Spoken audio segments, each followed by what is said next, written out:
अपने पिछले व्याख्यान में परशुराम की प्रतीक्षा, जो दिनकर जी की कालजयी रचना है, उसकी मूल संवेदना पर चर्चा प्रारंभ की थी। उसी चर्चा को आगे बढ़ाते हैं। पूरी परशुराम की प्रतीक्षा कविता में राष्ट्रीय चेतना का स्वर मुखरित है। 5 खंडों में विभक्त कविता है। पहले और दूसरे खंड की चर्चा हमने की और तीसरे खंड में वे युवाओं के मन में पौरुष का भाव जागृत करने का, उत्साह जोश का भाव जागृत करने के लिए उन्हें प्रोत्साहित करते हैं। हमारी एक नीति यही भी रही है, शठे शाठ्यम समाचरित, कि जो जैसा है उसके साथ वैसा ही उत्तर देना चाहिए। अगर कोई हिंसा करता है तो हिंसा का उत्तर हिंसा, शत्रुता का उत्तर शत्रुता से और मैत्री का उत्तर मैत्री से, अहिंसा का उत्तर अहिंसा से दिया जाना चाहिए। परंतु अगर शत्रु हिंसा भाव से युक्त है तो उसे उसका उत्तर हिंसा से ही दिया जाना चाहिए। वहाँ अहिंसा से अगर हम काम करेंगे तो वह शत्रु उस अहिंसा के महत्व को नहीं समझेगा। इसीलिए दिनकर कहते हैं, कुत्सित कलंक का बोध नहीं छोड़ेंगे, हम बिना लिए प्रतिशोध नहीं छोड़ेंगे, अरि का विरोध अवरोध नहीं छोड़ेंगे, जब तक जीवित है क्रोध नहीं छोड़ेंगे। क्या एक जोश का भाव दिखाई देता है कि हमारे ऊपर ये जो कुत्सित, निंदित, दूषित कलंक लगा है, पराजय का कलंक लगा है, इसको हम छोड़ेंगे नहीं। हम शत्रु से प्रतिशोध लिए बिना, उससे बदला लिए बिना हम शत्रु को नहीं छोड़ेंगे। अरि होता है शत्रु। शत्रु ने जो विरोध किया है, शत्रु ने जो हमारे विकास में, हमारी सुख समृद्धि में बाधा डाली है, तो उसे उसका प्रतिरोध करेंगे और उसे हम छोड़ेंगे नहीं। जब तक जीवित है, जब तक हमारे शरीर में प्राण है, हम अपने इस क्रोध भाव को, शत्रु के प्रति जो कलंक जिसने हमें लगाया है, उसके प्रति जो हमारा क्रोध है, उसका त्याग नहीं करेंगे। तो हम उस शत्रु पक्ष का बड़ी स्पष्टता से, निर्भीकता से, साहस के साथ उत्तर देंगे। और साथ ही दिनकर अपने गौरवशाली अतीत का भी स्मरण करते हैं। उन सपूतों का स्मरण करते हैं जिन्होंने समय के प्रवाह को रोककर हवाओं का रुख ही बदल दिया था। चाणक्य, चंद्रगुप्त, भगत सिंह, चंद्रशेखर आज़ाद, सुभाष चंद्र बोस, महारानी लक्ष्मीबाई, अहिल्याबाई, इन सब के वे नाम लेते हैं।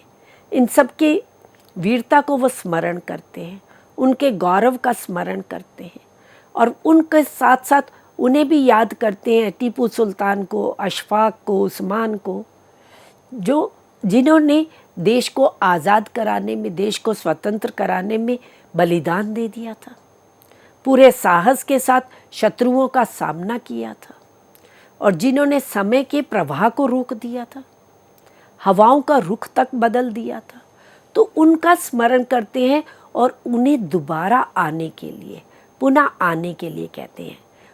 जो मृत हो चुके हैं वो तो पुनः नहीं आएंगे, परंतु उनका साहस, उनका जोश वर्तमान युवाओं में उसी रूप में उभर कर आए, उसी रूप में उनके रक्त में वह जोश प्रवाहित हो।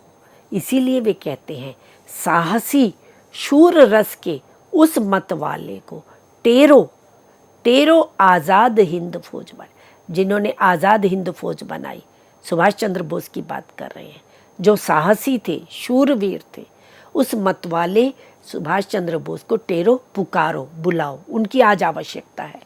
खोजो टीपू सुल्तान कहाँ सोए हैं, अशफाक और उस्मान कहाँ सोए हैं, बम वाले वीर जवान कहाँ सोए हैं। या बम वाले वीर जवान से अभिप्राय शहीद भगत सिंह से है, सुखदेव से है, जिन्होंने असेंबली में जा कर के बम फेंकने का साहस किया था। तो ऐसे वे भगत सिंह बलवान कहाँ सोए हैं। तो आज वर्तमान में भी इसी प्रकार के युवकों की आवश्यकता है। युवकों में उसी साहस, उसी जोश, उसी राष्ट्रीय चेतना की आवश्यकता है।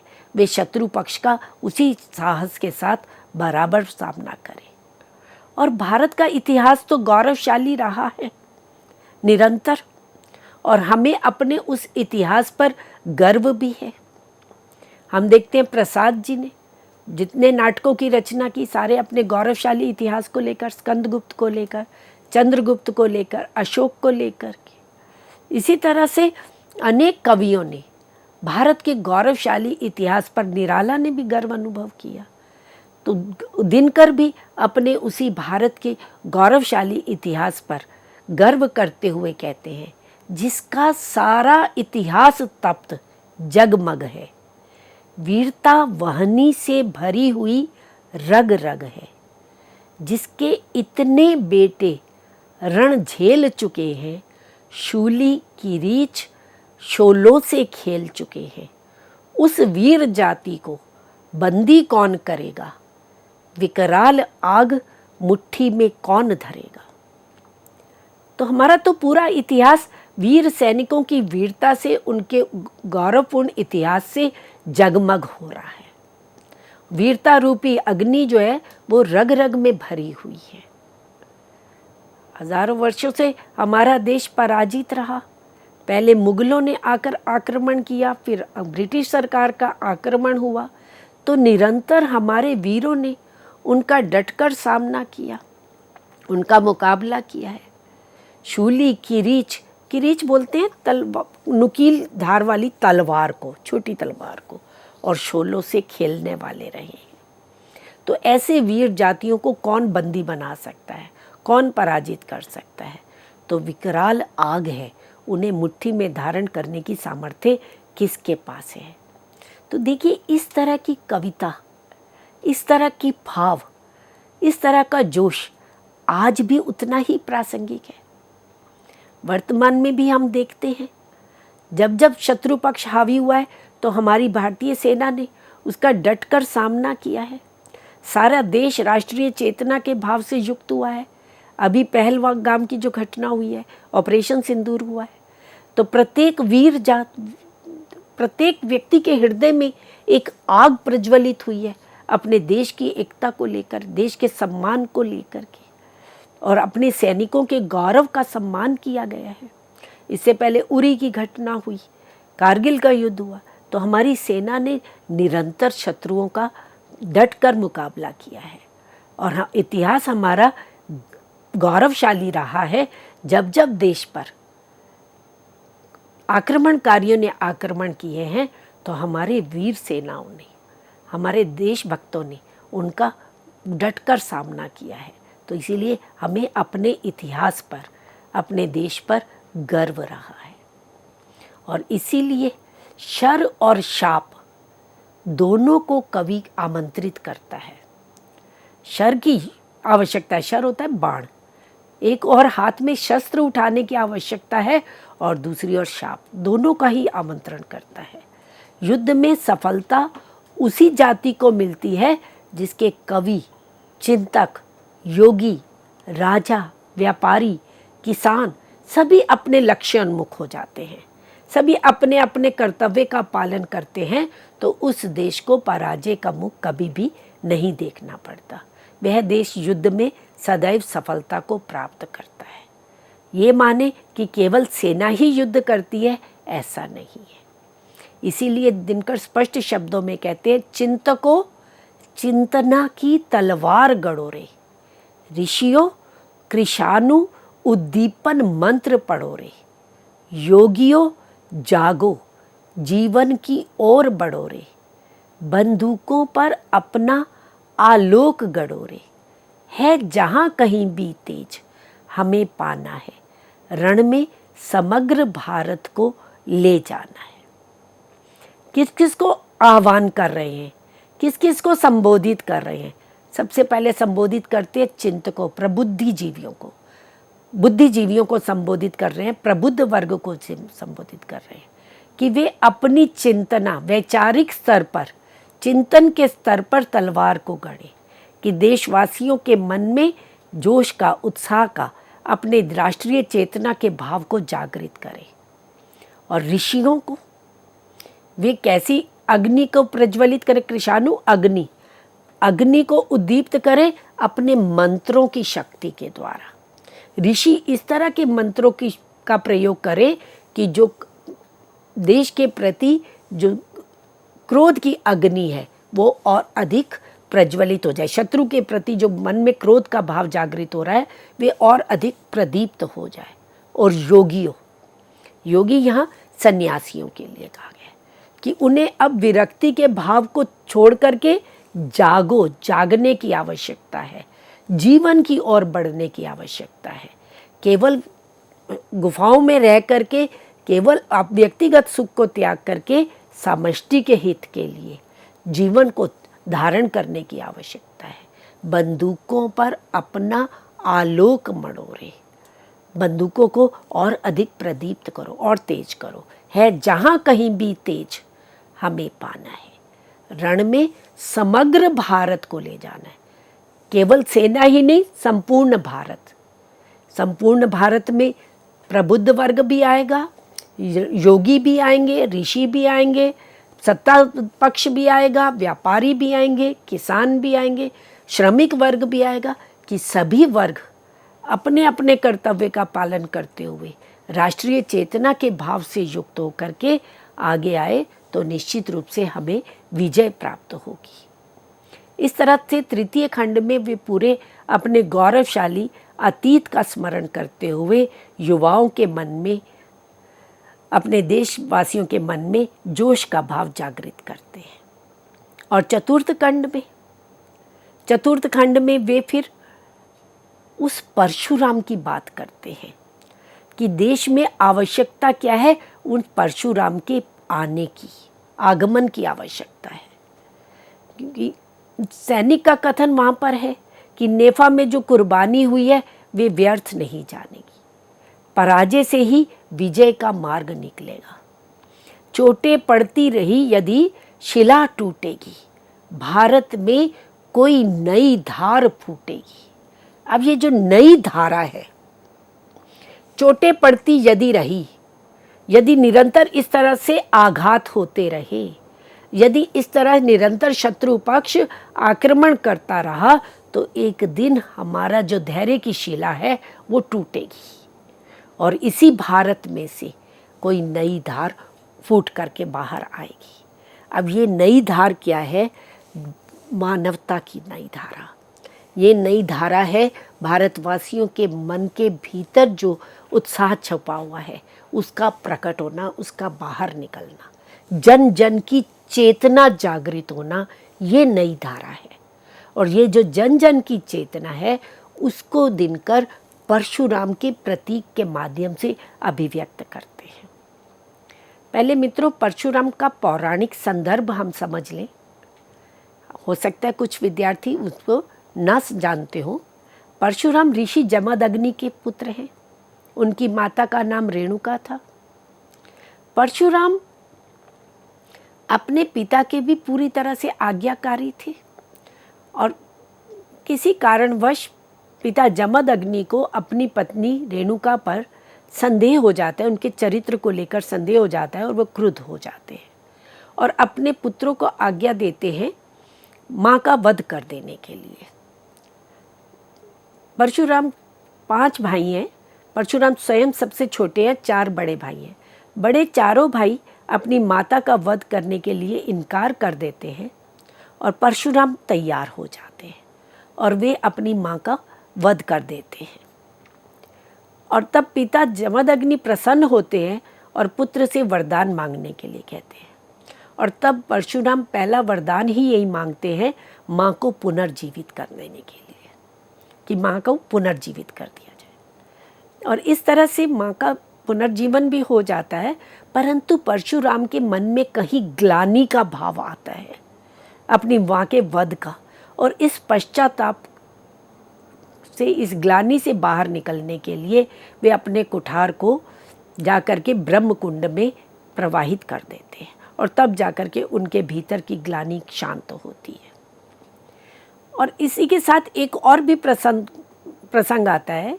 है वंश में एक सहस्त्रबाहु हुए जिन्होंने जमदग्नि पर आक्रमण किया और जमदग्नि का अपमान किया, और उस अपमान का प्रतिशोध लेने के लिए परशुराम है वंश, पूरा वंश ही समाप्त कर देते हैं और ये कहा जाता है कि उन्होंने 21 बार क्षत्रियों से इस धरती को खाली कर दिया था, क्षत्रियों से रहित कर दिया था। तो परशुराम ब्राह्मण हैं, उनके एक हाथ में शास्त्र है तो दूसरे हाथ में वे शस्त्र भी धारण करते हैं।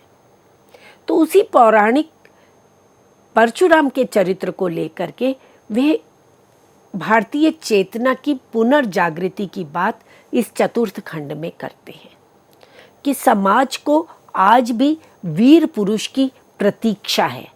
ऐसा वीर पुरुष आए जो जन जन के भीतर व्याप्त व्यग्रता है, जो ग्लानि का भाव है, उसको दूर करे। तो जिसकी आशा में खड़ा व्यग्र जन जन है, यह उसी वीर का स्यात वज्र स्यंदन है। स्यंदन रथ कि जो सामान्य जन एक प्रतीक्षा में है, एक इस आशा में कि कोई आए और उन्हें इस पराजय से बाहर निकाले, तो ये उसी वीर का स्यात हो सकता है। वही वज्र रूपी रथ चला आ रहा है। किस रूप में भी आ रहा है? अंबर में जो अप्रतिम क्रोध छाया है, पावक जो हिम को फोड़ निकल आया है, वह किसी भांति भी वृथा नहीं जाएगा। आएगा अपना महावीर आएगा। ये शीर्षक को भी सार्थक करती है। ये पंक्तियाँ, शीर्षक भी इसी पंक्तियों से सिद्ध हो जाता है कि वह वीर, ऐसा महावीर अवश्य आएगा जिसकी समग्र जन प्रतीक्षारत है। जिस प्रतिशोध की ज्वाला, जिस प्रतिशोध के कारण उत्पन्न हुआ क्रोध सारे आकाश में छाया हुआ है। पावक वह अग्नि जो हिम को, जो हृदय में शांति से का भाव से युक्त हृदय था, जो शीतल था, उस शीतलता को फोड़ करके जो आग क्रोध की अग्नि बाहर निकल आई है, वह किसी प्रकार भी वृथा नहीं जाएगी, बेकार नहीं जाएगी। कोई ऐसा महान वीर, ऐसा महासाहसी आएगा, अवश्य आएगा। आएगा आएगा बार बार कहना, यह उनके दृढ़ विश्वास का प्रतीक है। अपमान और पराजय के पश्चात स्वाभिमान की रक्षा के लिए भारत के हृदय से जो शक्ति प्रकट होने वाली है, उसी का नाम परशुराम है। यहाँ परशुराम पूरी तरह से एक प्रतीक के रूप में लिया गया है, जो जन जन के हृदय के भीतर एक शक्ति के रूप में विराजमान है, वही प्रकट होगा परशुराम के रूप में। हाँ, वही रूप प्रज्वलित विभासित नर का, अंशावतार सम्मिलित विष्णु शंकर का। हाँ, वही दुरित से जो ना संधि करता है, जो संत धर्म के लिए खड्ग भरता है। व्यक्ति कैसा होगा? विष्णु और शंकर का सम्मिलित अंशावतार के रूप में। शंकर का तांडव, शंकर का क्रोध प्रसिद्ध है और विष्णु का पालक रूप प्रसिद्ध है, तो दोनों के ही अंशावतार के रूप में वे आएगा। और भारतीय सभ्यता के सांस्कृतिक मिथक द्वारा दिनकर ऐसे वीर पुरुष के आगमन की प्रतीक्षा करते हैं, जिसके पौरुष से समस्त अन्याय का दमन किया जा सके। परशुराम के चरित्र को नए भारत के भाग्य पुरुष के रूप में वे स्वीकार करते हैं। कैसा होगा? है एक हाथ में परशु, एक में कुश है, आ रहा नए भारत का भाग्य पुरुष है। केवल शास्त्र ही नहीं, उसके हाथ में शस्त्र भी होगा। परशु शस्त्र के लिए और कुश शास्त्र के लिए। कुशासन, कुश का आसन, कुशा का बना हुआ आसन। तो एक हाथ में उसके धर्म को ध्वजा होगी और दूसरे हाथ में शस्त्र होगा।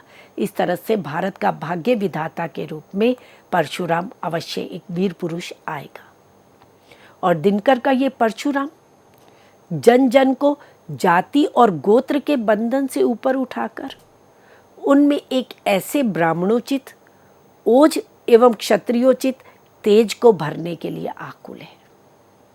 उसमें ब्राह्मणत्व का धर्म भी है और उसमें क्षत्रियत्व का धर्म भी है। यह असुर भाव का शत्रु पुण्य त्राता है, पुण्य की रक्षा करने वाला है और असुरों का विनाशक है। भयभीत मनुष्य के लिए, वह मनुष्य जो ऐसे असुरों से भयभीत हो रहा है, उनको अभय प्रदान करने वाला है, उनके लिए अभय दाता है। और यही दिनकर का परशुराम दीन दलितों का, निर्धनों का, असहायों का सहायक भी है। हाँ, वही न्याय वंचित की जो आशा है, निर्धनों दीन दलितों की अभिलाषा है। तो इस तरह से परशुराम के चरित्र को दिनकर ने इस कविता में प्रस्तुत किया है। परशुराम के ब्राह्म तेज और क्षात्र तेज का वर्णन किया है, जो राष्ट्रीय क्षात्र शक्ति के लिए प्रेरणादायक है। परशु और तप, ये दोनों ही उन वीरों के श्रृंगार के रूप में हैं और मानवता के आदर्शों का प्रतीक है। परशुराम पूरी तरह से मानवता का आदर्श, उच्चतर मानवता का आदर्श लेकर के आया है। ये वज्र वज्र के लिए सुमो का सुम है, ये और नहीं कोई, केवल हम तुम है। ये कोई बाहरी नहीं है, ये हम तुम, हमारे और तुम्हारे भीतर जो चेतना है, जो कहीं दबी हुई है, कहीं लुप्त है, वही चेतना जागृत होगी, जो मानवता के आदर्श का प्रतीक रूप बन करके आएगी। ये नहीं जाति का, ना तो गोत्र बंधन का, आ रहा मित्र भारत भर के जन जन का। तो प्रत्येक व्यक्ति के भीतर जो सुप्त अवस्था में उत्साह का भाव है, एक उच्चतर मानवता का भाव है, वे ही प्रकट होगा। जहाँ कोई जातिगत भेदभाव, गोत्र वंश का भेदभाव नहीं रहेगा। जो न्याय का पक्षधर होगा, अन्याय का विरोध करने वाला होगा। जो हिंसा का उत्तर हिंसा से देगा। जो मातृभूमि का रक्षक होगा, राष्ट्र की रक्षा और राष्ट्र के गौरव का संवर्धन जिसका लक्ष्य होगा। विक्रमी रूप नूतन अर्जुन जेता का, आ रहा स्वयं यह परशुराम त्रेता का। कि जो परशुराम त्रेता युग में आया था, वही परशुराम आज फिर भारत में जागेगा। यह उत्तेजित साकार क्रुद्ध भारत है, यह और नहीं कोई विशुद्ध भारत है। देखिए पूरी की पूरी पंक्तियाँ वर्तमान संदर्भ में भी कितनी प्रासंगिक है कि आज भी जन जन में वही भाव जागृत होने की आवश्यकता है। भविष्य का, भारत के भविष्य का भाग्य विधाता यही वीर पुरुष है, जिसने अपने पूर्वजों का त्याग, शौर्य, पराक्रम जिसमें समान रूप से विद्यमान है। गांधी गौतम का त्याग लिए आता है, एक और उसके मन में त्याग का भाव है, गांधी के समान, गौतम के समान। शंकर का शुद्ध विराग लिए आता है, उसके मन में विरक्ति का भाव है। शंकर के, शिव जी के बाद सच है, आंखों में आग लिए आता है। शत्रु पक्ष के लिए उसकी आंखों में क्रोध की अग्नि प्रज्वलित है, पर यह स्वदेश का भाग लिए आता है। इस तरह से उस वीर पुरुष की कल्पना, उस वीर पुरुष की प्रतीक्षा दिनकर करते हैं, जिसमें त्याग की भावना भी हो, विरक्ति का भाव भी हो और शत्रु का सामना करने के लिए जिसकी आंखों में क्रोध की अग्नि भी हो। दिनकर का जो परशुराम है, वह कोई अवतारी पुरुष नहीं है। जो हम विष्णु के 10 अवतारों की बात करते हैं, त्रेता युग में राम के अवतार रूप में परशुराम कहा जाता है, पौराणिक मान्यता यही है। पर दिनकर जिस परशुराम की बात करते हैं, वह कोई अवतारी पुरुष नहीं है। वह निस्वार्थ वीर, मातृभूमि का परम उपासक है। और लोगों के मन में, सत्ता के पक्ष के मन में ये भाव जागृत आ जाए, ये भाव जागृत हो जाए कि कोई ऐसा व्यक्ति ना आ जाए जो हमारे से सत्ता ले ले, सत्ता छीन ले, तो उसका उत्तर देते हुए, सत्ता पक्ष को उत्तर देते हुए दिनकर कहते हैं, मत डरो, संत यह मुकुट नहीं मांगेगा, धन के निमित्त यह धर्म नहीं त्यागेगा, तुम सोवोगे तब भी यह ऋषि जागेगा, ठन गया युद्ध तो बम गोले दागेगा। कि ये निस्वार्थ भाव से आ रहा है, उसे किसी धन की लालसा नहीं है, किसी सत्ता को प्राप्त करने की इच्छा नहीं है। वह तो इस रूप में आएगा जन शक्ति को जागृत करने के लिए। जन जन के भीतर धर्म का भाव, उच्चतर मानवीय मूल्यों को जगाने के लिए आएगा, जिसके भीतर दृढ़ता का भाव होगा और राष्ट्र के भविष्य को अतीत के द्वारा संपन्न करेगा। इस तरह से दिनकर ने परशुराम को एक वीर पुरुष के रूप में, एक वीर ऋषि के रूप में उसकी परिकल्पना की है। और परशुराम जन शक्ति का प्रतीक है, दुष्टों का विनाशक है, शोषण भ्रष्टाचार का विरोधी है, देशवासियों का हितैषी है। उनका परशुराम न केवल बाहरी आक्रमणों के संहारक है, अपितु वह भीतरी रिपुओं के भी विनाश की क्षमता रखता है। उस पर जो वर्तमान का परशुराम है, वीर पुरुष है, उसके चिंतन में विद्युत सा तेज है, उसके स्वर में धरा को भी कंपित करने वाला गर्जन है। वे सत्ता के प्रति विरक्ति के भाव से युक्त है। वे वैराग्य को छोड़ करके बल को धारण करने वाला है।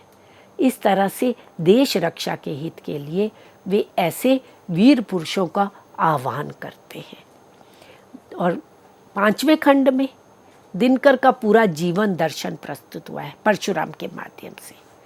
वह परशुराम जो निर्जर पिनाक हर का टंकार उठा है, हिमवंत हाथ में ले अंगार उठा है, ताडवी तेज फिर से हुंकार उठा है, लोहित में था जो गिरा कुठार उठाए। कि त्रेता युग में परशुराम ने जिस कुठार को ब्रह्मकुंड में, लोहित ब्रह्मकुंड का ही एक नाम है, गिरा दिया था, उसी ब्रह्मपुत्र की रक्षा के लिए आज फिर उस तांडवी तेज को जगाने की आवश्यकता है। आज फिर वही कुठार उठा देने की आवश्यकता है। इस तरह से देशवासियों में वीरता, साहस, आत्मविश्वास, प्रतिशोध लेने की भावना का संचार करना कविता का मुख्य उद्देश्य रहा है। देश की स्वतंत्रता को अक्षुण्ण बनाए रखने के लिए सेना के सशक्तिकरण की आवश्यकता है। केवल शांति और अहिंसा नीति से देश की रक्षा संभव नहीं है। राष्ट्र सम्मान की रक्षा के लिए सतत जागरूक होना अनिवार्य है। हिंसा का उत्तर हिंसा और विवेक का प्रत्युत्तर विवेक से देना अनिवार्य है। इस तरह से दिनकर जी ने अपनी इस कविता के माध्यम से देशवासियों के मन में राष्ट्रीय चेतना का भाव जागृत करने का और सत्ता पक्ष के हृदय में सैन्य की सशक्तिकरण का भाव जागृत करने का प्रयास किया। तो ये कविता उस समय जितनी समसामयिक थी, आज भी उतनी ही प्रासंगिक है। आज भी उसका महत्व उससे भी कहीं अधिक है। तो आज हमने दिनकर की इस कविता की चर्चा की। नई कविता के साथ हम पुनः प्रस्तुत होंगे। धन्यवाद।